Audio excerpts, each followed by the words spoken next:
છેલ્લા થોડા સમયથી રાજકોટના લોકસભાના ઉમેદવાર ભાઈ શ્રી પુરુષોત્તમભાઈ રૂપાલા દ્વારા ક્ષત્રિય સમાજ વિશે જે અભદ્ર ટિપ્પણી થઈ છે તે અંગે સમાધાન માટે પણ ગઈકાલે અમદાવાદમાં મીટિંગ હતી.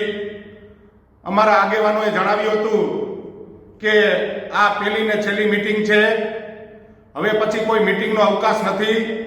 અમારી એક જ માંગ છે કે પુરુષોત્તમભાઈ રૂપાલાની ટિકિટ રદ કરો, અને અમારે જો આમ નહીં થાય તો અમારે ભાજપના અગ્રણીઓને જણાવવાનું કે હવે પછીની જે કાંઈ પરિસ્થિતિ ઉદ્ભવશે એની જવાબદારી જે આપની ચાલુ સરકાર છે તેમની રહેશે.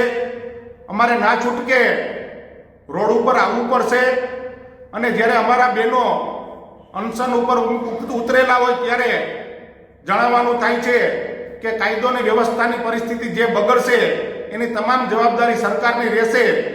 એટલે વહેલામાં વહેલી તકે પુરુષોત્તમભાઈ રૂપાલાની ટિકિટ રદ કરી અને વહેલી તકે આપ પગલાં લેશો.